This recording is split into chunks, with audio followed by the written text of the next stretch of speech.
যারা মানুষ করার কারিগর, যারা জাতির মেরুদণ্ড, তারা আজ কেউ কয়েদির পোশাক পরে, হাতে পায়ে বেড়ি বেঁধে, কেউ গলায় প্রতীকী ফাঁসির দড়ি ঝুলিয়ে রাস্তায়। দাবি একটাই, শিক্ষক নিয়োগে লাগামহীন দুর্নীতির মাসুল তারা কেন গুনবেন? কেন নতুন করে পরীক্ষায় বসবেন তারা? আর এই প্রশ্ন তুলে স্ববেতনে স্বপদে ফেরানোর দাবিতে যোগ্য শিক্ষকদের নবান্ন অভিযান ঘিরে ধুমধুমার কাঁদল বাঁধল রাজপথে। এই মুহূর্তে শিবপুরে সরকারের সঙ্গে বৈঠক চলছে যোগ্য চাকরিহারাদের। পাশাপাশি এই আলোচনায় আপনাদের দেখাবো যে এসএসসির নতুন বিধি মামলায় কিভাবে আদালতে আদি বনাম নব্য প্রসঙ্গ সামনে এলো। কিন্তু শুরুতে আজকের গুরুত্বপূর্ণ বিষয়, যোগ্য চাকরিহারাদের নবান্ন অভিযানে ধুমধুমার, পুলিশের সঙ্গে বচসা ধস্তাধস্তি। একবার নয়, একাধিকবার পুলিশের সঙ্গে যোগ্য আন্দোলনকারী চাকরিহারা শিক্ষকদের ধস্তাধস্তি বেঁধেছে। পরীক্ষা এড়িয়ে সম্ভব পুনর্বহাল, 7 দফা দাবি নিয়ে মুখ্য সচিবের কাছে যোগ্য চাকরিহারারা। এই বৈঠক শিবপুর পুলিশ লাইনে হয়েছে। এই মুহূর্তে খবর পাচ্ছি বৈঠক শেষ হয়েছে, যে 20 জন গেছিলেন সবাই বেরিয়ে এসেছেন। কি আপডেট একটু পরেই জানাচ্ছি। যোগ্যদের জন্য লৌহ কপাট, দাগীদের জন্য দরদি সরকার। দ্বিচারিতার অভিযোগে সরব আন্দোলনকারীরা প্রশ্ন তুলছেন তারা যে সরকার তাহলে কাদের পাশে রয়েছে, টেন্টেড নাকি আনটেন্টেড? দুর্নীতির বাজারে আটকে মেধা, কয়েদির পোশাকে বেড়ি পায়ে আন্দোলনে চাকরিহারারা। এই ছবি আজকে দেখা গিয়েছে, কেউ কয়েদির পোশাক পরে, কেউ গলায় প্রতীকী ফাঁসির দড়ি ঝুলিয়ে। রাজনীতির তুলনা টেনে নতুনদের হয়ে সওয়াল কল্যাণ বন্দ্যোপাধ্যায়ের। মামলাকারীদের এখতিয়ার নিয়ে প্রশ্ন তুলেছে কমিশন, প্রশ্ন তুলেছেন আইনজীবী কল্যাণ বন্দ্যোপাধ্যায়। যারা মামলা করছেন কোন এখতিয়ারে তারা মামলা করছেন। কিন্তু শুরুতে আপনাদের দেখাবো, 2 প্রতিনিধি আমাদের সঙ্গে সরাসরি রয়েছেন। একেবারে যে মল্লিক ফটকে আটকে দেওয়া হয়েছিল আন্দোলনকারীদের, অর্ণব মুখোপাধ্যায় এবং ঐশী আমাদের সঙ্গে রয়েছেন। কিন্তু তার আগে আপনাদের জানাবো যে শিবপুর পুলিশ লাইনে যে মিটিং, সেই মিটিং শেষ হয়েছে বলে জানা যাচ্ছে। এবং যে 20 জন গেছিলেন, যার মধ্যে 18 জন চাকরিহারা শিক্ষক এবং 2 জন শিক্ষাকর্মী, তারা প্রত্যেকে সেখান থেকে বেরিয়ে গেছেন। মল্লিক ফটকে ওখান থেকে, অর্থাৎ শিবপুর পুলিশ লাইনে বৈঠকের পর এইবার মল্লিক ফটকে তারা আসবেন, যেখানে বাকি তাদের যারা সহকর্মী সহযোদ্ধারা রয়েছেন তারা বসে রয়েছেন। ফলে এরপর কি হবে আমি সরাসরি কথা বলবো। অর্ণব, কি আপডেট? যারা তোমার পেছনে বসে রয়েছেন দেখতে পাচ্ছি, তাদের কাছে কি খবর এসেছে? দেখো, এখানে আমরা রয়েছি নবান্ন অভিযানে। পুরো রাস্তার ওপরে সবাই বসে রয়েছেন সার দিয়ে, এবং তারা অপেক্ষা করছেন যে কখন এরা আসবেন এবং কখন এসে তোমার যে টিম গিয়েছে তারা এসে তাদের বক্তব্য রাখবেন। একটু আগে যেটা জানা গিয়েছে যে বৈঠক শেষ হয়েছে এবং বৈঠকের মাঝপথেই মুখ্য সচিব তিনি বেরিয়ে গিয়েছিলেন, তারপরেও বৈঠক চলেছে এবং সেখানে কিন্তু অন্যান্যরা ছিলেন। সেই বৈঠকের শেষে কিছুক্ষণের মধ্যেই চলে আসবেন হচ্ছে এই 20 জনের টিম। যেরকমভাবে সুমন বিশ্বাসের সঙ্গে একটু আগে কথা হয়েছে, তারা জানিয়েছেন যে তারা আসছেন এবং এসে তাদের যা বক্তব্য এখান থেকেই তারা রাখবেন।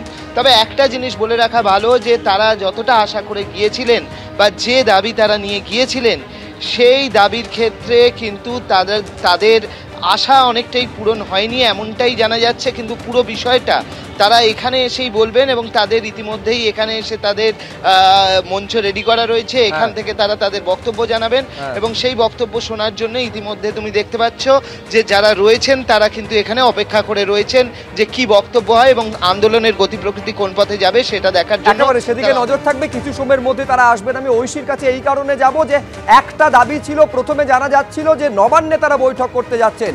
এই বৈঠকটা কিন্তু নবান্নে না হয়ে পুলিশ লাইনে হলো। মাঝপথে মুখ্য সচিব বেরিয়ে চলে এলেন এবং আরেকটা একেবারে 1 পয়েন্ট এজেন্ডা যদি ঐশী বলা যায় যে মুখ্যমন্ত্রীর সঙ্গে দেখা তাদের করতে হবে। কিন্তু সর্বশেষ পাওয়া খবর অনুযায়ী মুখ্যমন্ত্রীর সঙ্গে সম্ভবত কোনো সাক্ষাৎ হয়নি। কি আপডেট পাচ্ছ? একেবারে দেখো, যেটা জানা যাচ্ছে যে মুখ্য সচিবের সাথে সাথে কিন্তু শিক্ষা সচিবও এই বৈঠকে ছিলেন এবং বৈঠকের পরে আমরা যখন যোগাযোগ করি চাকরিহারা শিক্ষকদের সঙ্গে যারা বৈঠকে গিয়েছেন, অর্থাৎ 18 জন গিয়েছিলেন শিক্ষক এবং 2 জন শিক্ষাকর্মী, তাদের মধ্যে থেকে মেহবুব মণ্ডলের সঙ্গে যোগাযোগ করা হলে তিনি এক কথাই জানিয়েছেন যে বৈঠক কিন্তু খুব একটা সদর্থক হয়নি। তারা এখানে এসে বাকিটা সাংবাদিক সম্মেলন করে জানাবেন কতটা কথা হয়েছে। মনোজগঞ্জ যেটুকু সময় ছিলেন, মুখ্য সচিব কি বলেছেন তাদেরকে, কতটা তারা আশ্বাস পেয়েছেন, আদৌ পেয়েছেন কিনা, কোনো রকম আশার আলো দেখতে পেয়েছেন কিনা সেটা সম্পূর্ণভাবে জানা যাবে তারা এখানে এসে পৌঁছলে। কিন্তু তার আগে তারা এক লাইনে এক বাক্যে যেটা বলেছেন যে বৈঠক কিন্তু খুব একটা সদর্থক হয়নি, অর্থাৎ তারা যে সমস্ত দাবিগুলি নিয়ে গিয়েছিলেন হয়তোবা বলা যেতে পারে যে তাদেরকে হয়তো পরীক্ষামুখী করার একটা প্রবণতা হয়তো এই শিক্ষা সচিব বা মুখ্য সচিব বলেছেন, এবং সে কারণেই হয়তো তারা নিরাশ হয়েছেন এবং বলেছেন যে সদর্থক হয়নি বৈঠক। আমাদের সঙ্গে রয়েছেন চাকরিহারা শিক্ষক শিক্ষিকারা, তাদেরকে জিজ্ঞেস করব। আমরা যোগাযোগ করেছিলাম বৈঠকের পরে মেহবুব মণ্ডলের সঙ্গে, তিনি বললেন যে বৈঠক খুব একটা সদর্থক হয়নি। কিভাবে দেখছেন বিষয়টিকে? আপনারা কি পরীক্ষামুখী হবেন এরপরে? দেখুন, পরীক্ষামুখী হওয়ার তো প্রশ্নই ওঠে না। আমরা যোগ্য শিক্ষক শিক্ষিকা এবং যোগ্যতার বেসিসে আমরা চাকরিটা পেয়েছি। আমরা বলতে গেছিলাম যে রিভিউ থেকে যেভাবে হোক আপনাদের ফিরিয়ে নিয়ে আসার ব্যবস্থা করা হোক। তো আমরা চাইবো সদর্থক। মুখ্যমন্ত্রীর সঙ্গেও সাক্ষাৎ চেয়েছিলেন, মুখ্য সচিব অবধি গিয়ে এবং শিক্ষা সচিবের সঙ্গে বৈঠক হলো, কিন্তু মুখ্যমন্ত্রীর সঙ্গে সাক্ষাতের কোনো রকম সম্ভাবনা এখনো অবধি দেখা যাচ্ছে না। কিভাবে দেখছেন? দেখুন, বিগত দিনগুলোতে হাইকোর্টে সিঙ্গেল বেঞ্চ বা ডিভিশন বেঞ্চে রাজ্য সরকার অযোগ্যদের পাশে যেভাবে দাঁড়িয়েছে, তারপরে আজকে যখন আমরা নবান্ন আন্দোলনে এসছি, আমাদের একটা শান্তিপূর্ণ আন্দোলন ছিল। আমাদের দাবিগুলো কি? আমাদের দাবিগুলো ছিল গিয়ে যোগ্যদের সার্টিফাই লিস্ট হচ্ছে গিয়ে এসএসসি ওয়েবসাইটে প্রকাশ করা, যোগ্যদের লিস্ট সুপ্রিম কোর্টে দেওয়া, এইগুলো আমাদের মূল দাবি ছিল। দাবিটা দর্শকদের জন্য একবার উল্লেখ করতে চাইবো, তার কারণ এই যে নবান্নের উদ্দেশ্যে তারা যাচ্ছেন বলে যখন রওনা দিচ্ছেন, তার আগে চিন্ময় মণ্ডল আন্দোলনকারী চাকরিহারা শিক্ষক এবং তাদের অন্যতম পরিচিত মুখ একেবারে সাংবাদিকদের সামনে তাদের 7 দফা দাবি তুলে ধরেছেন। কোন দাবি নিয়ে তারা গেছিলেন আমি এইবার দর্শকদের সামনে রাখবো এবং কি বলেছেন দেখুন। আমাদের এই 1.5 বছর পরে নবান্ন অভিযান কেন দরকার পড়ছে? আপনারা কেন করলেন না আলোচনা? বিগত দিনে অনশন করে দাবি রেখেছিলাম আপনার সাথে আলোচনায় বসতে চাই, 5 জন গিয়ে বসতাম, কোনো অভিযান হতো না। তাহলে আপনারাই তো আমাদেরকে ইনস্টিগেট করলেন এই অভিযানে। আপনারা কোর্টে গিয়ে লড়াই করছেন দুর্নীতির পক্ষে, দুর্নীতিকে প্রমোট করছেন। কেন, কিসের জন্য? তাহলে সেটা একটাই কারণ আপনারা ওই দুর্নীতিগ্রস্ত যারা তারা টাকা দিয়েছে আপনাদের, তার পক্ষ নিয়ে লড়ছেন, তাদের দিকটা দেখছেন, আমাদের দিকটা দেখছেন না। আমি এইখানে দেবনারায়ণ সরকারের কাছে শুরুতেই আসতে চাইবো। দেখুন, প্রাক্তন অধ্যাপক দেবনারায়ণ সরকারকে আজকে যদি আমি বা কেউ এটা বলেন যে আবার করে কলেজ সার্ভিস কমিশনের পরীক্ষা দিয়ে নতুন করে অধ্যাপক হিসেবে তিনি কতটা যোগ্য, সেই যোগ্যতা প্রমাণ করতে হবে, এটা অত্যন্ত অবিচার এবং অন্যায় হবে। ঠিক যেমনভাবে আজকে যোগ্য বলে নিজেদের দাবি করা শিক্ষকেরা যে কারণে তারা বলছেন যে তারা নতুন করে পরীক্ষায় বসবেনটা কেন। তো দেবনারায়ণ দা, অভিযোগটা মারাত্মক। সেটা হচ্ছে দাগিদের পাশে সরকার রয়েছে, সরকার সিঙ্গেল বেঞ্চ থেকে শুরু করে ডিভিশন বেঞ্চে দৌড়চ্ছে, তার কারণ সরকারের দায়বদ্ধতা বা একেবারে টাকার লেনদেন হয়েছে, সেই কারণে সরকার বাধ্য হচ্ছে এটা করতে। আর যারা যোগ্য তাদের পাশে সরকারের মানবিকতাটুকু নেই, তাদের জন্য সরকার কতটা ভাবছে? আজকে এই প্রশ্ন এই আন্দোলন থেকে বারবার তুলছেন তারা। দেখো, প্রথমে আমাকে বলেছ আপনি অধ্যাপক, যদি আপনার এই জিনিসটা নিয়ে 10 বছর পরে যদি সেই জিনিসটা করা হয় তা আপনি পারবেন? হয়তো পারবেন না, নেগেটিভ থেকে শুরু করতে হবে। কিন্তু আমার প্রশ্ন হচ্ছে, সরকারের এই যে ঘটনাগুলো পরম্পরায় আজকে না, এই এত বছর একই ভাব চলছে এবং লাস্ট পর্যন্ত সরকার মূলত যারা যোগ্য তাদের জন্যই এই মার্কস ডিস্ট্রিবিউশনটা যেটা করেছে, যেমন 10 মার্ক এক্সপেরিয়েন্সের জন্য, তারপর ডিমনস্ট্রেশনের জন্য 10 মার্ক, ভাইভাবুসি ইত্যাদি কারণে, এই জিনিসগুলোর জন্যই তো অনেকে এর বিরুদ্ধে কেসও করেছে একসঙ্গে। কিন্তু এর পরে যে কথা হচ্ছে যারা অযোগ্য তাদের জন্য, কিন্তু প্রশ্ন দেখো, মানবিকতার শিক্ষাটা চরম শিক্ষা, আর সমস্তটাই তার অধীন, রবীন্দ্রনাথের কথা। প্রশ্ন হচ্ছে যারা অযোগ্য তাদের ক্ষেত্রে দেখো দুটো জিনিস, এই জিনিস এরা কিন্তু চাকরি ছাড় পায়নি, এ যে কোনো ছাড় পায়নি, এতে এর ম্যাক্সিমাম কিন্তু এতে ঢুকতে পারবে না, পরীক্ষা দিতে পারবে না। 7 বছর পরে ম্যাক্সিমামের এজ চলে গেছে এবং এদের ক্ষেত্রে শুধু তা না, সেটা হচ্ছে চিন্ময় মণ্ডল বলছেন সরকার বাধ্য করেছে 1.5 বছর পর নবান্ন অভিযানে তাদের নামতে। আমি এখানে বিমল শঙ্কর নন্দর কাছে এই কারণে আসতে চাইবো। বিমলদা, আজকের দিনটা অত্যন্ত গুরুত্বপূর্ণ। আমি বলছি আনডকিং আর আনলকিং। আনডকিং করছে শুভাংশু শুক্লা, কিছুক্ষণ আগেই 4টের কিছু পরে একেবারে ইন্টারন্যাশনাল স্পেস স্টেশন থেকে তারা আনডকিং করছেন। কালকে প্রশান্ত মহাসাগরে স্প্ল্যাশ ডাউন হবে। অত্যন্ত গর্বের একটা দেশের জন্য ছবি। আর আজকে এই ছবিটা রাজ্যের জন্য অত্যন্ত লজ্জার ছবি, যেখানে আনডকিং করছে সেইখানে হাতে পায়ে বেরি, মানে লক আন্ডার লক অ্যান্ড কি, এইরকমভাবে আজকে তাদের দৌড়তে হচ্ছে। আমি বলছি এর জন্য দায় কেন এই সরকার নেবে না, এই প্রশ্ন তারা তুলছেন। শুভ্রজিৎ, এই লজ্জাগুলো কি আজকে নতুন ঘটলো? এই শিক্ষকরা চাকরি চাইতে গিয়ে পেটে লাথি মারেনি? পুলিশ এসে পেটে লাথি মারেছে, সেই পুলিশের বিরুদ্ধে কী ব্যবস্থা হয়েছে? মানে ভার্চুয়ালি এমনি পেটে লাথি পড়েছে, খাবার জোটে না, তার ওপর দাঁড় করিয়ে একজন পুলিশ পুঙ্গবের পেটে সপাটে লাথি মেরেছিল একজন শিক্ষকের। আমি জানি না সে তার বাবা মার সামনে দাঁড়িয়েছিল কি করে সেই পুলিশ, সেই শিক্ষকের সামনে তার লজ্জায় মাথা নিচু হয়েছিল কেন যে পুলিশের পেটে লাথি মেরেছিল। আর সবচেয়ে বড় কথা, এই যে দলটা সরকার চালাচ্ছে সেই দলের লোকগুলো আদৌ নিজের পরিবারের সামনে, শিক্ষকদের সামনে মাথা উঁচু করে দাঁড়াতে পারে না। এরা আসলে দোকান কাটা, এক কান কাটলে লোকের রাস্তা সাইড দিয়ে হাঁটে, দোকান কেটে গেছে আর কি করবে, মাঝখান দিয়ে হাঁটছে। আসলে চুরি তো করেছে একদল চোর চিটিংবাজ, কথাগুলো বলতে আমি বাধ্য হচ্ছি, কিন্তু তারপরেও বলবো যে এরা চুরি করে একদল নিরপরাধ শিক্ষকের পেটের ভাত মেরে দিয়েছে, তাদের রাস্তায় নামতে বাধ্য করেছে। যেহেতু অন্যায় এরা করেছে, এদের দায় হচ্ছে সেই শিক্ষকদের চাকরিতে ফেরানো, এদের সেই দায়িত্ব পালন করতে হবে, অন্য কেউ সেই দায়িত্ব পালন করবে না। আমাদের প্রত্যেকের দাবি, চুরি করেছো তোমরা। আর একটু আগে শুনছিলাম নাকি 10 নম্বর দিয়েছে এদের জন্য, আমি তো উল্টো কথা বলছি। 10 নম্বর বা অন্যান্য করা হয়েছে কেবলমাত্র অযোগ্যদের জন্য, তা নইলে স্কুল সার্ভিস কমিশন এবং সরকার মিলে ঝাঁপিয়ে পড়ে কেন যে অযোগ্যদের পরীক্ষায় বসতে দিতে হবে? একই হচ্ছে, এটা যাদের সাধারণ বুদ্ধি আছে তারা এটা ব্যাখ্যা করবে। আচ্ছা, আমি দর্শকদের জন্য একটু সুযোগ, সেটা হচ্ছে দেবনারায়ণ সরকার এবং বিমল শঙ্কর নন্দ, দুজনে অধ্যাপক। আমি সরাসরি একবার চিন্ময় মণ্ডল কি বলছেন সরাসরি। আমরা বলেছি এই তালিকা আমাদের আজকেই চাই এবং ওএমআর প্রকাশ করা হোক, রিপ্যানেল করা হোক, পুনর্বহাল করা হোক। চিফ সেক্রেটারি ছাড়া আর কে কে ছিলেন? চিফ সেক্রেটারি ছিলেন, প্রিন্সিপাল সেক্রেটারি ছিলেন এবং সেই সঙ্গে ডিজি স্যার ছিলেন, আইজি স্যার ছিলেন, এসিপি সিপি অনেকেই ছিলেন। তো আলটিমেটলি আমাদের তো দাবি পূরণ হওয়া নিয়ে কথা। বৈঠক কি সদর্থক হলো? দেখুন, সদর্থক নঙর্থক এখন কিছু বলতে পারছি না, কারণ আমরা অনেক দাবি জানিয়েছি, কিন্তু কতটা পূরণ করা হবে এখন আমরা ক্লিয়ার নয়। আমরা সত্যিই মর্মাহত যে রাজ্য সরকার যে আশা নিয়ে গিয়েছিলেন সেই আশা কি পরিপূর্ণ হলো? দেখুন, আশা এখনো আমরা বলতে পারছি না যে আজকে লিস্ট আদৌ পাবলিশ করবে কি করবে না। আমরা চাই আজকে যে কোনো মূল্যে লিস্ট পাবলিশ করা হোক। আমরা 23 জন ওখানে প্রেজেন্ট ছিলাম, আমরা নিজেদের মধ্যে আলোচনা করেছি। সুমন বাবু আছেন, মিনময়দা আছেন। দেখুন, আমরা মুখ্যমন্ত্রীর সঙ্গে দেখা করার আর্জি জানিয়েছি। আমরা বলেছি আমাদের যদি দাবি পূরণ হয়ে যায় তাহলে দেখা করার দরকার পড়বে না, কিন্তু দাবিটা তো পূরণ করতে হবে। আমাদের যোগ্য তালিকা দিক, ওএমআর প্রকাশ করুক এবং রিপ্যানেল পুনর্বহালের ব্যাপারটা বলে দিক। সেই জায়গায় আমরা এটাই বলেছি। আজকে এই মুহূর্তে দাঁড়িয়ে আমাদের বারবার ঘোরানো হয়, হাজারবার লিগ্যাল ইস্যু বলা হয়েছে, লিগ্যাল আলোচনা করা হবে, কিন্তু আলোচনার তো 1.5 বছরে আজকে শেষ হয়নি। সেই জন্য আজকে যে কোনো মূল্যে লিস্ট আমাদের দিতেই হবে। ওনারা আলোচনা করছেন, আমরা দেখি ওনারা কতদূর আশ্বাস পেয়েছেন যে লিস্ট প্রকাশিত হবে। কংক্রিট আশ্বাস কিছু নেই, ওনারা শুধু বলেছেন আলোচনা করছেন। দেখা যাক, আমরা বলেছি আমরা এখানে আছি। আলোচনা বারবার হয়েছে, কিন্তু একটাই বিষয়, টেন্টেড আনটেন্টেডের লিস্ট আমরা না নিয়ে ছাড়বো না। আমাদের ওটা চাই। ওনারা শুধু বলছেন এটা দিলেই চাকরি বাঁচবে। আমি বললাম দরকার নেই, ধরে নিন চাকরি বাঁচবে না ওটা দিলেই, কিন্তু আপনাদের দিতে অসুবিধাটা কোথায়? কোর্ট কি কোথাও বলেছে এটা দেওয়া যাবে না? আজকে একটা বিশেষ করে কথা বলতে চাই, মাননীয় মুখ্যমন্ত্রী, এই চিন্ময় বাবু বলো এই বিষয়টা বলতে চাই। আজকের যোগ্য তালিকা শিক্ষাকর্মী শিক্ষকদের সকলের দিতে হবে। যদি না দেয় মুখ্যমন্ত্রী যেন এসে, মাননীয় মুখ্যমন্ত্রী যেন এসে বলে যায় কেন দিলাম না।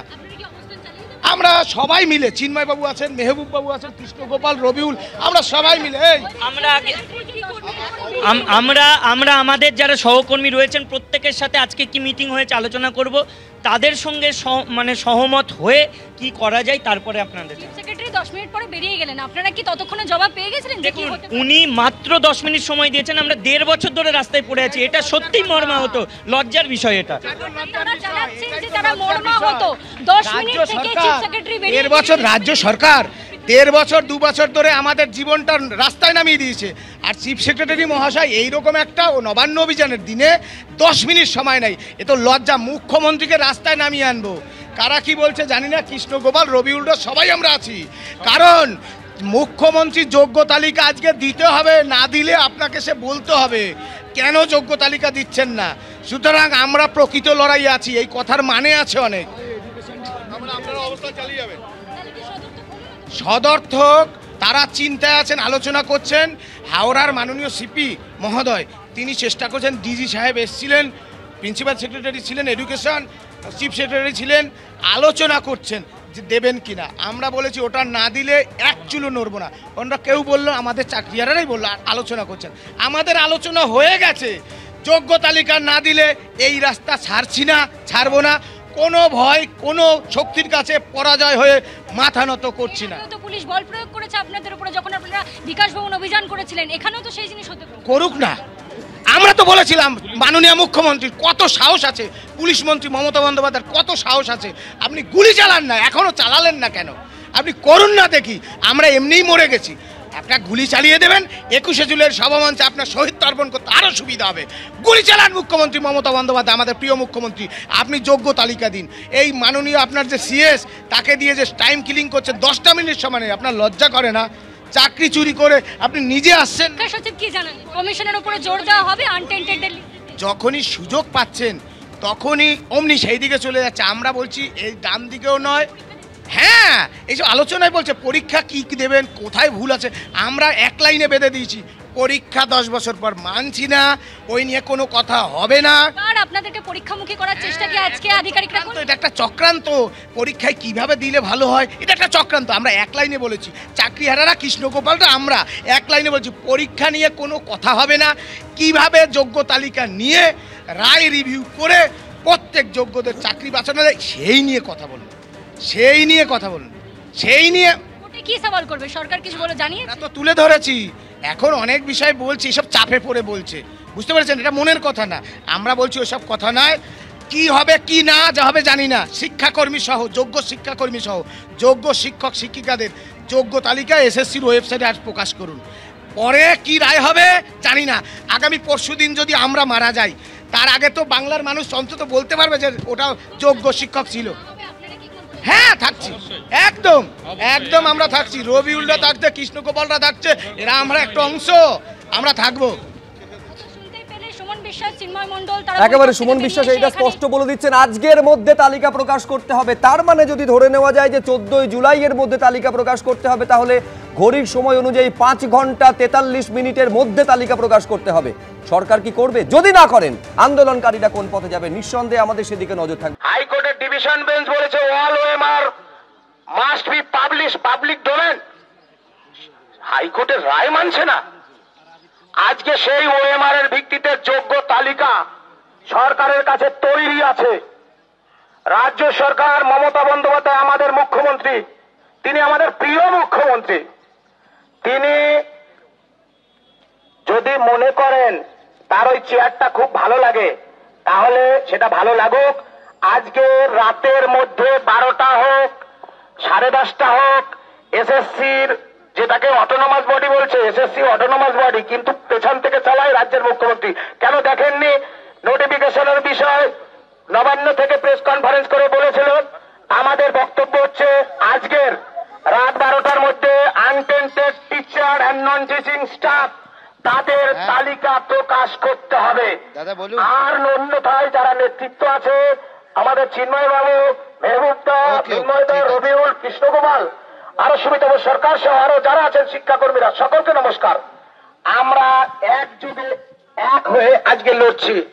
যোগ্য তালিকা দিন, আমাদের কলঙ্কের হাত থেকে মুক্তি দিন, যোগ্যদের চাকরি ফেরত দিন। কোন টালবাহানা, কোন অজুহাত, কোন শক্তির কাছে, কোন রাজনৈতিক শক্তির কাছে আমরা অন্তত মাথা নত করব না। এটা আমাদের বক্তব্য। 22 লক্ষ ওএমআর প্রকাশ, ওএমআর এর ভিত্তিতে যোগ্য তালিকা দিন। আর মাঝখানে ডান দিকে বাদিকে কোনো সেন্টেন্স নেই। পরীক্ষা 10 বছর পর মানছি না, মানবো না, একটা লাইনও বলবো না পরীক্ষা নিয়ে। এইটুকুই বলার। মাননীয় মুখ্যমন্ত্রী, আমাদের যোগ্য তালিকা দিন। এই জায়গায় আমরা ছাড়ছি না, ছাড়বো না। পরীক্ষা মানছি না, মানবো না। মেহবুব ভাই,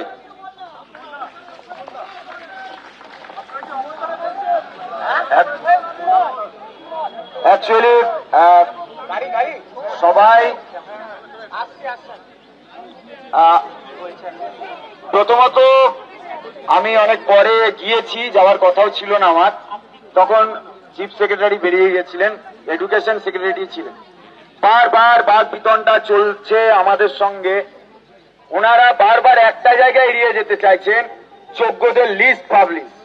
ওনাদের একটাই বক্তব্য, যদি সুপ্রিম কোর্ট বলে তাহলে আমরা ওখানে দিয়ে দেব। আমাদের প্রশ্ন ছিল আমাদের চাকরি থাকুক বা না থাকুক সেটা আপনাদের, কারণ ওনারা বলছেন যে তোমরা যদি বলো যে লিস্ট পাবলিশ করতে, ওএমআর পাবলিশ করতে, তাহলে তোমরা ড্রাইভার আমরা প্যাসেঞ্জার হয়ে যাব, আর গাড়ি যদি উল্টায় তার দায়ী তোমাদের। এরকম, অর্থাৎ তারা দায়িত্ব আমাদের উপর ঠেলছে, যদি লিস্ট পাবলিশ হয় তার দায়, এবং তার ক্ষেত্রে যদি কোনো দুর্ঘটনা ঘটে রিভিউতে, তাহলে তার দায় নাকি আমাদের। দুর্নীতির দায়টা আমাদের নয় তো। আমরা এই নিয়ে অনেকক্ষণ ধরে বাদ বিতণ্ডা কন্টিনিউয়াস হয়েছে। শেষে আমরা একটা কথাই বলেছি, আমাদের চাকরি নিয়ে আমাদের যে সংশয়, দরকার নেই আপনাদের সেই বিষয় ভাবতে।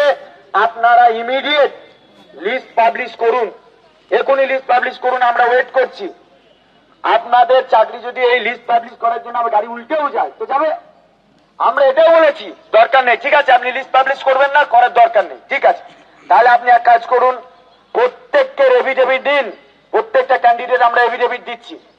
ক্রিমিনাল অফেন্সে তাদের মামলা রুজু করা হোক। যদি কোনো কেউ, প্রত্যেককে এফিডেভিট দেবো আমরা। যদি যারা আমরা মনে করছি যে আমরা আনটেন্টেড ক্যান্ডিডেট, আমরা এসএসসি কে এফিডেভিট দিচ্ছি। আপনি সুপ্রিম কোর্টে ওগুলো প্লেস করুন, এবং আমাদের ভিত্তিতে আমাদেরকে তাহলে আপনি ইয়ে করুন, লিস্ট পাবলিশ করুন। সেখানটাও কার্যত এড়িয়ে যাওয়ার চেষ্টা হলো।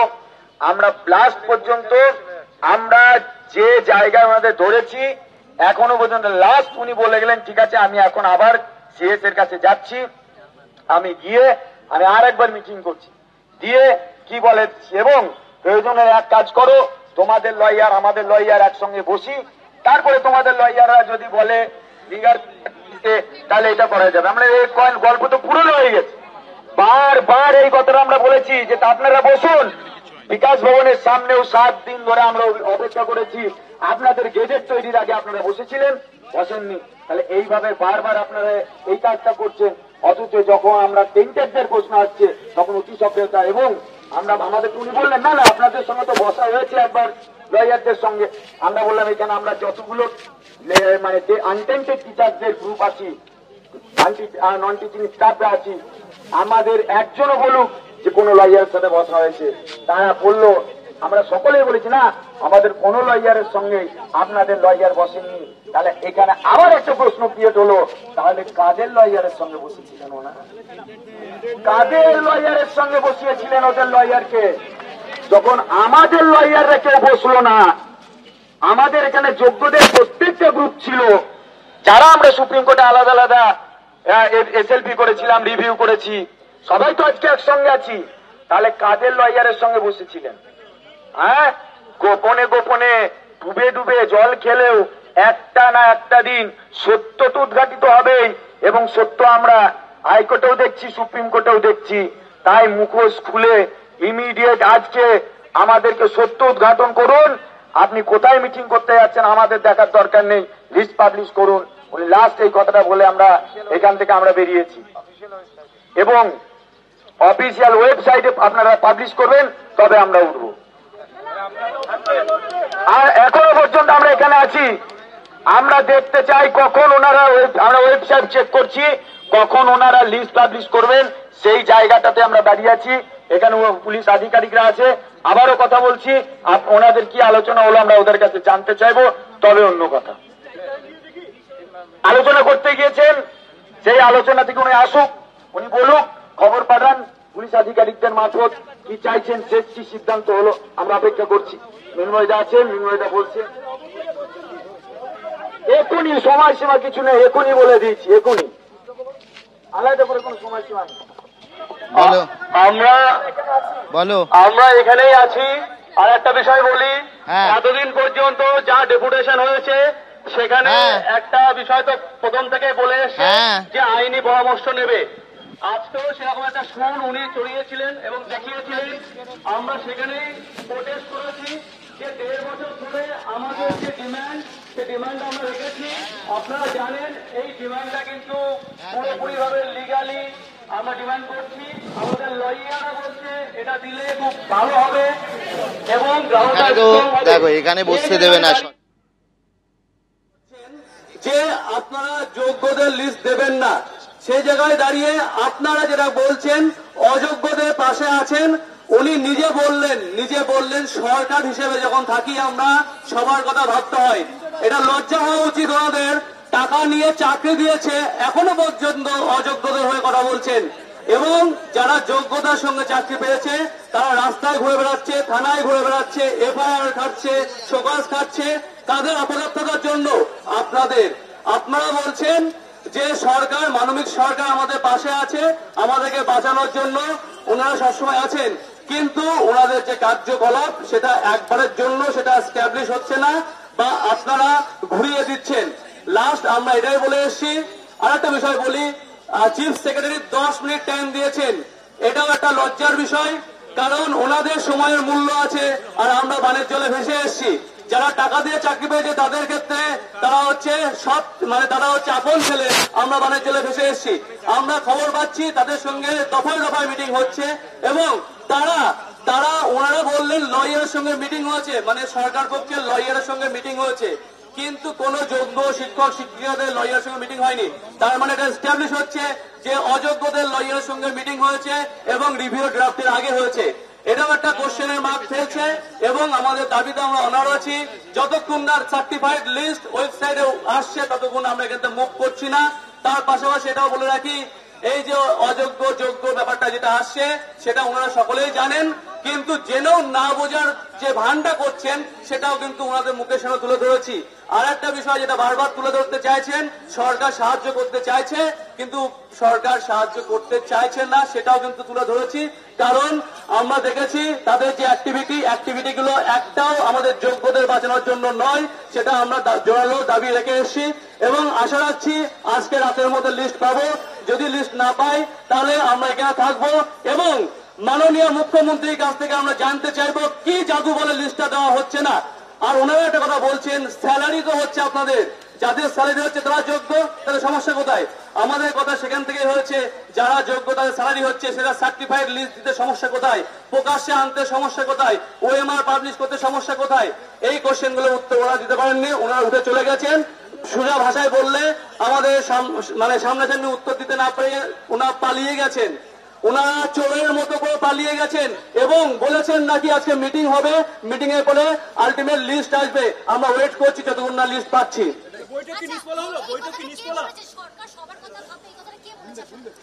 চিফ সেক্রেটারি উনি বলেছেন সরকার, আপনারা আপনাদের জায়গা থেকে বলছেন, কিন্তু সরকারি জায়গা থেকে এটা আমাদের ভাবতে হয়, সবার কথাই ভাবতে হয়। এটা আগের দিন আমরা দেখেছি নোটিফিকেশনটা যখন সিএম বলছিলেন, মাননীয় সিএম যখন নোটিফিকেশনের বিষয়ে বলছেন, তখন উনি বলেছেন অযোগ্যদের ও এই ডিপার্টমেন্টে না বলে অন্য ডিপার্টমেন্টে ওনার ব্যবস্থা করবেন, কিন্তু এই জায়গার ক্ষেত্রে কিন্তু এটা বলা হচ্ছে না, এবং উনি বলছেন সরকার সবার জন্যই দেখবে। এই আরেকটা বার্তা যেটা আমাদের ভীষণভাবে খারাপ লাগছে, প্রথম থেকেই সরকার কিন্তু অযোগ্যদের বাঁচানোর চেষ্টা করছে। মৃন্ময় মন্ডল। যে বিষয়টা আমরা বলতে চাই, আমরা প্রথম থেকে ভেবেছিলাম আজকে মাননীয় সিএম সাহেব আমাদের সঙ্গে দেখা করবেন এখানে, কারণ এখানে যে পরিস্থিতি তৈরি হয়েছে সেটার জন্য যারা যারা দায়ী, কিন্তু এখানে কোন রকম সাজা পায়নি, যারা যোগ্য তারাই কিন্তু সাজা প্রাপ্ত হয়েছে।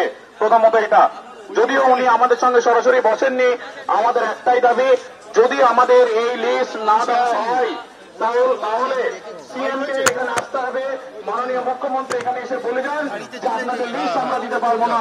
কারণ আজকের আলোচনায় এটা আমাদের কাছে স্পষ্ট হয়ে গেছে যে ওনারা এখনো টেন্টেডদের পক্ষে রয়েছেন, টেন্টেডদের জন্য চিন্তা ভাবনা করে যাচ্ছেন। আমরা প্রশ্ন তুলেছিলাম যে আপনারা হাইকোর্টে এখনো কেন টেন্টেডদের জন্য শুধু আর্গুমেন্ট করে যাচ্ছেন, কেন যোগ্যদের জন্য কোনো সওয়াল আপনারা করছেন না? এর কোনো সদুত্তর কিন্তু আমরা পাইনি, বরঞ্চ আমরা এটা পেয়েছি যে ওনারা বলেছেন। এই মুহূর্তে যে ছবি সরাসরি আপনারা দেখছেন, এই যে বৈঠক যেটা শিবপুর পুলিশ লাইনে হয়েছে সরকারের সঙ্গে, মারাত্মক একের পর এক অভিযোগ তারা করছেন যে সরকারের ভূমিকা কি ছিল, আদৌ কতটা সদর্থক এই বৈঠক হয়েছে, তাদের বক্তব্য থেকে পরপর সেই প্রশ্নগুলো সামনে চলে আসছে। আমি আরো বিস্তারিত জানবো, অর্ণব মুখোপাধ্যায় সরাসরি আমাদের সঙ্গে রয়েছেন। আমি অর্ণব, যখন তোমার সঙ্গে কথা বলছি, ঠিক তোমার পেছনে যারা 20 জনের প্রতিনিধি দল গেছিলেন তারা সাংবাদিক বৈঠক করছেন, কি হলো আজকে বৈঠকে? দেখো, এই মুহূর্তে যেটা বড় খবর সেটা হচ্ছে তারা জানিয়েছেন যতক্ষণ না লিস্ট বের হবে ততক্ষণ তারা অপেক্ষা করবেন। এবং এই মুহূর্তে দেখতে পাচ্ছি আমরা যে মেহবুব এখানে রয়েছেন, আমরা মেহবুবের সঙ্গে কথা বলার চেষ্টা করব। লাঠি নিয়ে ঠেলাঠেলি সেগুলো তো দেখেছেন আপনারা। তো যদি তাদের মনে হয় যে এটা শান্তিপূর্ণ হওয়াটা খুব অপরাধ হয়েছে, তাহলে আমাদের এই দাবি নিয়ে তারা একদিন নবান্ন অভিযান করুক, এটা আমরা চাই। পরবর্তী আপনাদের কি কর্মসূচি, কি করবেন, কতক্ষণ লিস্ট?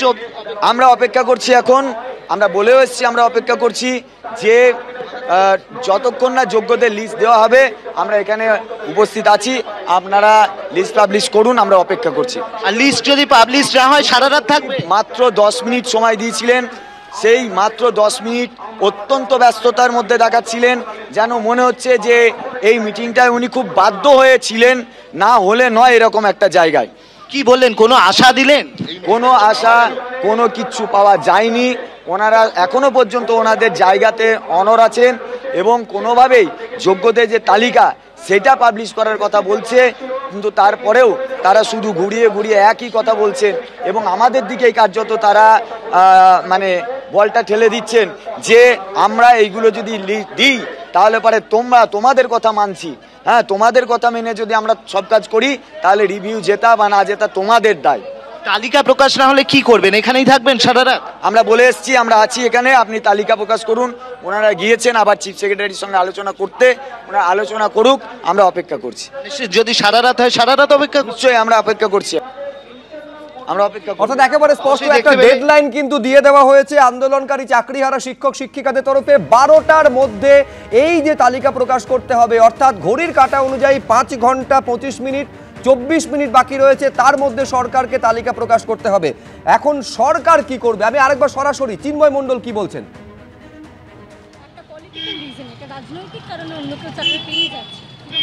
দেখুন, কেউ একজন মারা গেছে, তার ওয়াইফকে চাকরি দেবে, যেহেতু খুন হয়েছে সম্ভবত পরিবারের একজনকে চাকরি দেবে, এটা নিয়ে বলার কিছু নেই। কারণ দেখুন, একটা মর্মান্তিক ঘটনা, সেখানে দাঁড়িয়ে ফ্যামিলিটা কিভাবে চলবে তার জন্য মুখ্যমন্ত্রী ঘোষণা করতেই পারেন। কিন্তু যেখানে 19,000 জন যোগ্য চাকরি গেল, সেটা কি মর্মান্তিক ঘটনা নয়? সেটাও তো সমান মর্মান্তিক ঘটনা। কারণ ওখানে খুন হয়েছেন, মারা গেছেন একজন, পরিবার চালাতে হবে, তাকেও যেমন দিতে হবে, সেরকমভাবে এটা সরকারের দুর্নীতির কারণে আমাদের চাকরি গেছে, সেটাও এক প্রকার খুন।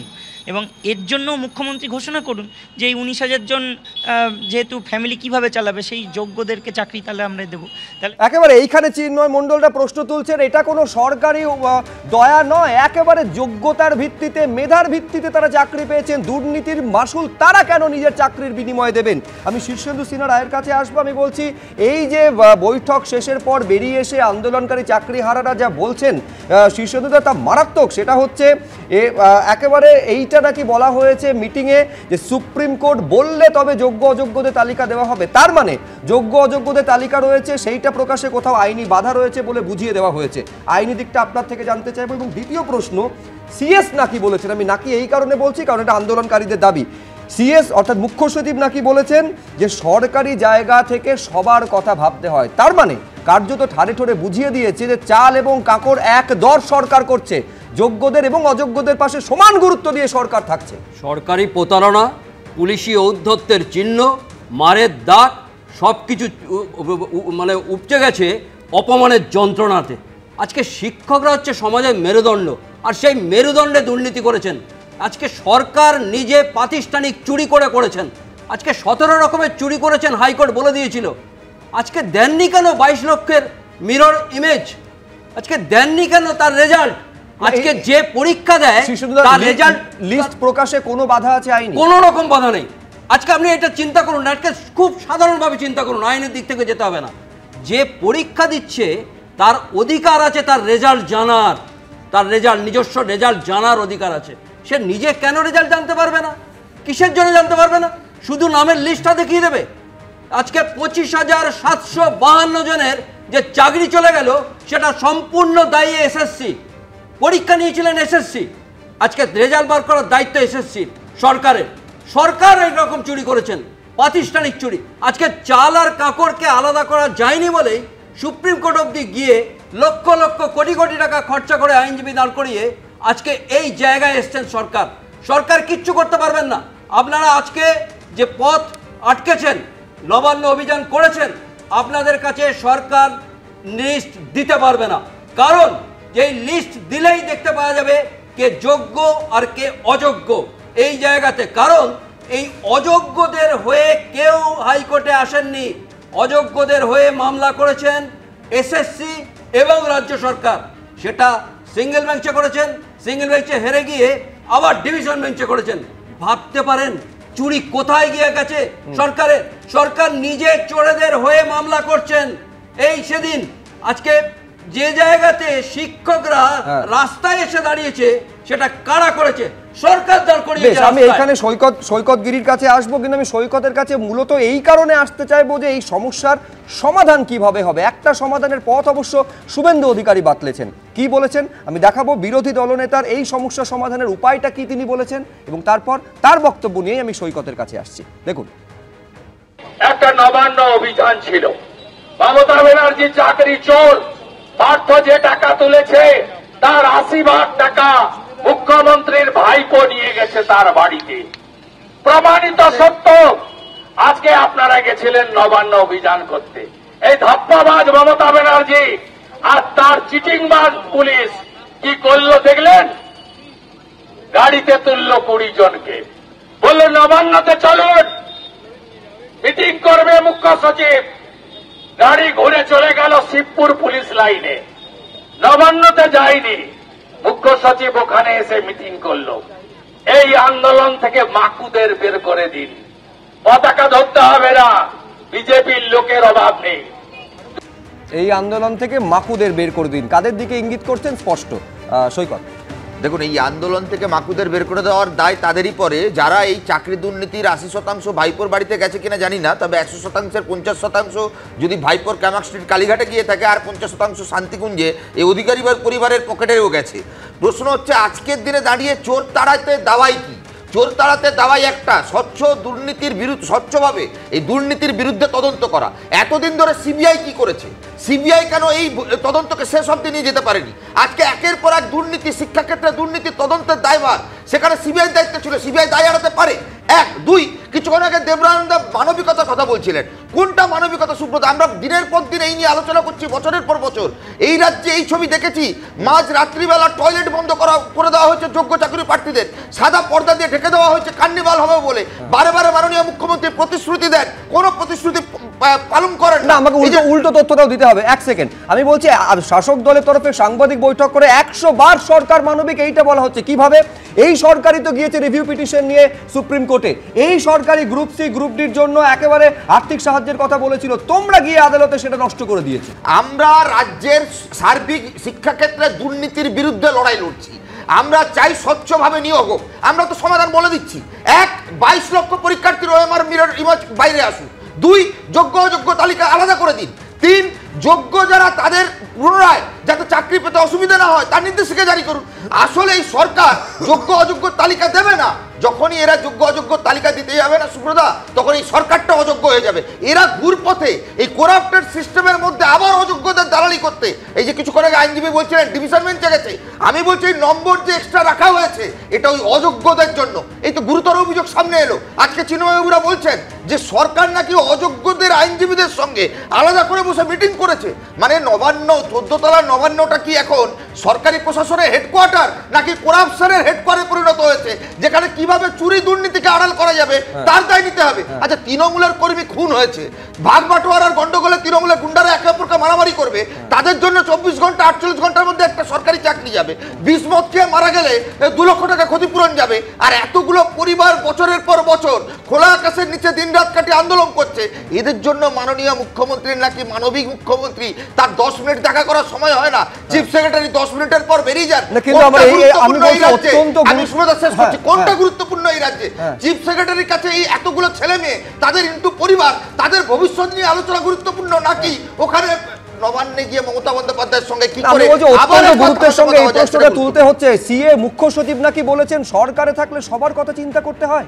মানে যে চাকরি যারা চুরি করেছেন, যারা দুর্নীতি করেছে, যাদের টার্মিনেট করতে বলেছে একেবারে দেশের সর্বোচ্চ আদালত, তাদের পাশেও সরকার থাকবে। এবং যাদের চাকরিটা চুরি হয়েছে, যে যোগ্যদের চাকরিটা চুরি গেছে, তাদের পাশেও সরকার থাকবে। মানে সরকার দাগীদের পাশেও রয়েছে এবং সরকার যোগ্যদের পাশেও রয়েছে। এইটা নাকি মুখ্য সচিব বলেছেন। দেখুন, অনেকের মধ্যে এই বিষয়টা তখনই জেগেছিল যখন স্কুল সার্ভিস কমিশন থেকে রাজ্য সরকার এই দাগিদের, চিহ্নিত দাগিদের হয়ে মরিয়া সওয়াল করার জন্য সিঙ্গল বেঞ্চ থেকে কলকাতা হাইকোর্টের সিঙ্গল বেঞ্চ থেকে ডিভিশন বেঞ্চে গেছিল। দুটো বেঞ্চে অবশ্য ধাক্কা খেতে হয়েছে রাজ্য সরকার এবং কমিশনকে। আমি প্রাক্তন পুলিশ কর্তা অরিন্দম আচার্যের কাছে এইখানে আসবো। আজকে নাকি মিটিংয়ে এইটা মুখ্য সচিব কিন্তু মাথায় রাখবেন যে সরকারের ফেস অফ দ্য গভর্নমেন্ট, মুখ্য সচিব নাকি বলেছেন যে সরকারে থাকলে সবার কথা ভাবতে হয়, মানে যোগ্যর পাশাপাশি অযোগ্যদের তরফেও সমান দরদি সরকার। তার মানে চৌর্যবৃত্তি। জীবনে কি ভুল করেছি ভাই? পুলিশের চাকরিতে আমরা যে সমস্ত পুলিশ অফিসার চোর ডাকাতদের ধরেছি এবং তাদের যে সমস্ত মাল উদ্ধার করেছি আন্ডার সেকশন 411 এবং 412-এ, এবং তাদের যে শাস্তি হয়েছে, কি দুর্ভাগ্য। আজকে যদি এই সরকার যদি এটা আইডিওলজি হয়, তাহলে তারা চৌর্যবৃত্তিতে যে সমস্ত ধরা আছে তারা ধরাও পড়তো না, তাদের সংসারগুলো ভাঙতো না, তারা আজকে জেলেও ঢুকতো না। আমরা ছোটোবেলায় পড়াশোনা করেছি, লেখাপড়া করে যে গাড়ি ঘোড়া চড়ে, এখন তো দেখতে পাচ্ছি যে চৌর্যবৃত্তি করে যারা, তারা গাড়ি চড়ে চড়তে পারে এবং তারা সোনার হার গলায় পরে আজকে ঘুরতে পারে। আমি আপনাকে একটা কথা আজকে বলতে চাচ্ছি যে আমরা দেখেছি বিক্রমাদিত্যের আজকে মানে নবরত্ন সভা, সেখানে কালিদাস থেকে এই যে আমরা আজকে দেখতে পাচ্ছি এই যে চৌর্যবৃত্তি করে যারা আজকে শিক্ষা দপ্তরে রয়েছে নবরত্ন, এই যে আজকে বিভিন্ন জায়গায় নামগুলো, কি লজ্জা লাগে। এই যে ছেলেগুলো আপনারা দেখাচ্ছেন, আপনি বলতে পারেন এই ছেলেগুলো কি অপরাধ? আজকে সরকারের যত নিয়ম সেই নিয়ম পালন করে তারা আজকে চাকরি করে আজকে পাশ করেছে। রোদ জল বৃষ্টি ঝড়ের মধ্যে পড়ে আছে, কতগুলো মেয়েকে দেখছি সন্তান নিয়ে দুর্গাপুজোর সময় বসে আছে। তাদের মধ্যে কেউ আমি দেখেছি হোমগার্ডে থাকতে আইএস হয়েছে, আমি দেখেছি কনস্টেবলে থাকতে আইপিএস হয়েছে, আমি দেখেছি সাংবাদিক থাকতে হোম সেক্রেটারি হয়েছে। কে বলতে পারবে আজকে এই সমস্ত ছেলেগুলো আজকে স্বপ্ন চুরি হচ্ছে না? আজকে 9 বছর 10 বছর ধরে যে আজকে চরম সর্বনাশ হয়ে গেল, who will be responsible for this? আমি মনে করে থাকি আজকে যে আইডিওলজি প্রশ্ন হচ্ছে, আমি শেষ করছি আপনাদের একটা কথা বলে। মিস্টার আপনার শেষ করার আগে অরিন্দম বাবু, আপনার শেষ করার আগে আমি এইখানে যারা আন্দোলন করছেন, এই যে আপনি চাকরি চুরির কথা বলছেন, এই আন্দোলন থেকে কি বলছেন তারা, আমি একবার দর্শকদের দেখাবো।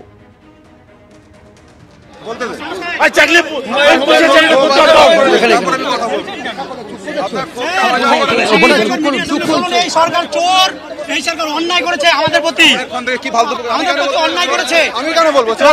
আপনি আমাদের বলছেন আমাদের সাথে আছে কি করে? আপনি আমাদের সাথে কি করেছেন?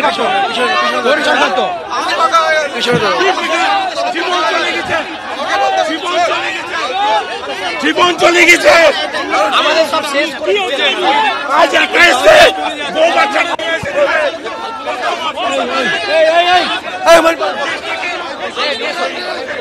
চাইলে পুলিশের চাকরিটা করতে পারতাম, চাকরি পুলিশের চাকরিটা করতে পারতাম। এই সরকার চোর, এই সরকার অন্যায় করেছে আমাদের প্রতি, আমাদের প্রতি অন্যায় করেছে। আমি কেন বলবো? আপনি আমাদের বলছেন একেবারে আন্দোলনকারীরা তারা সরকারকে চোর বলে একেবারে আক্রমণ শানাচ্ছে, উল্টো দিক থেকে উর্দিধারী একজন পুলিশ আধিকারিক তার দিকে একেবারে তেড়ে এলেন কার্যত। বর্তমান যা পরিস্থিতি আমরা দেখতে পাচ্ছি, আপনি যদি আমাকে বলেন আমার সন্তান যদি ওখানে যেত সেও চোর বলতো। কারণ যেভাবে দিনের পর দিন আপনি মনে করে থাকুন, 2018 সালে মিস্টার উপেন বিশ্বাস উনি এই সরকারে মন্ত্রী ছিলেন, উনি ক্যাটাগরিক্যালি বলে দিচ্ছে রঞ্জনের কাহিনী।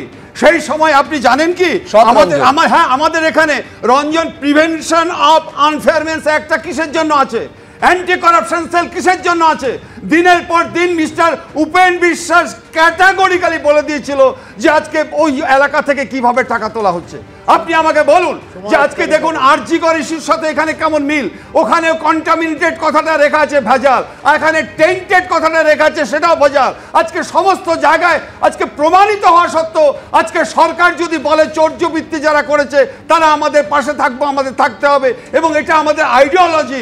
আজকে যদি এই চাকরিবিদ যারা করছে তারা যদি এটা প্রতিবাদ করে থাকে, তাহলে আপনার আমার সন্তান আগামী দিনে আর লেখাপড়া শিখবে না, তারা আইএস হবে না, আইপিএস হবে না, আজকে বিজ্ঞানী হবে না, তারা টাকা তুলে রাখবে যেভাবে অর্থ দিয়ে আজকে চাকরি পাবে।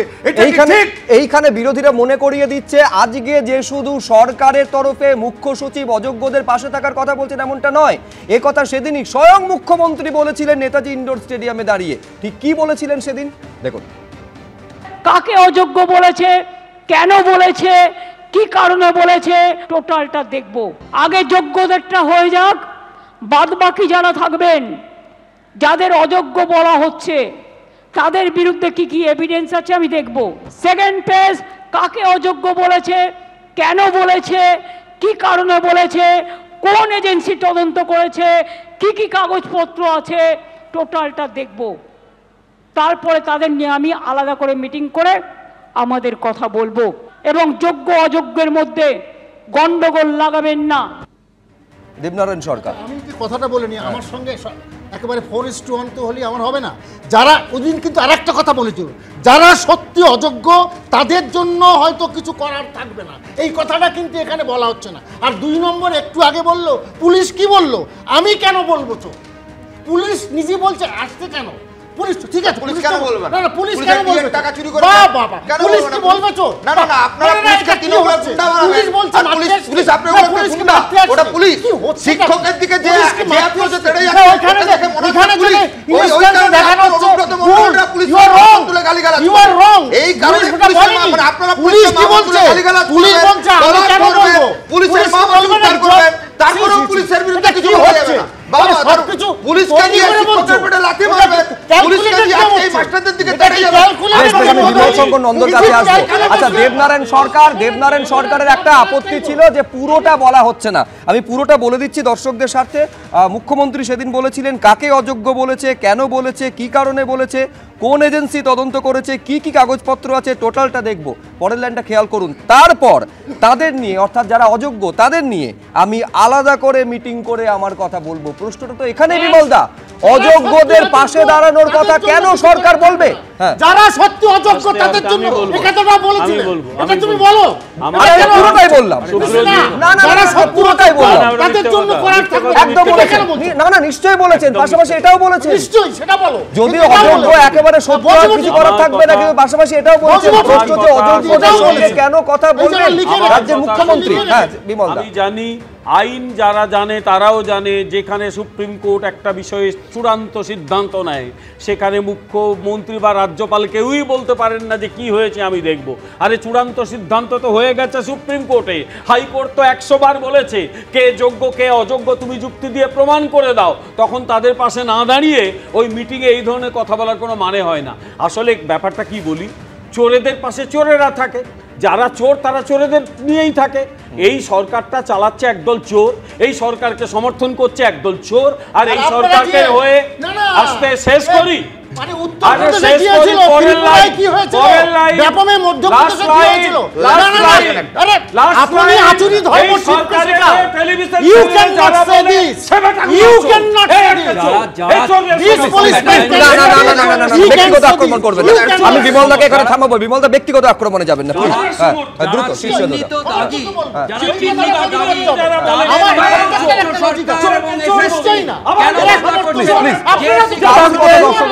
যে শিক্ষকদের শিক্ষাঙ্গনে চকদাস্তান নিয়ে শিক্ষা দান করার কথা ছিল তারা আজ রাস্তায়, সেই রাস্তাতে সরকার উদ্ধার করিয়েছে। আজকে যে জায়গাতে অশান্তি কেড়েছে ঠিকানা আর দুর্নীতি যে চুরি কেড়েছে আপনাদের চাকরি, এইদেরকে দেখতে হবে যে অশান্তি কেড়েছে ঠিকানা আর চুরি কেড়েছে আপনার চাকরি।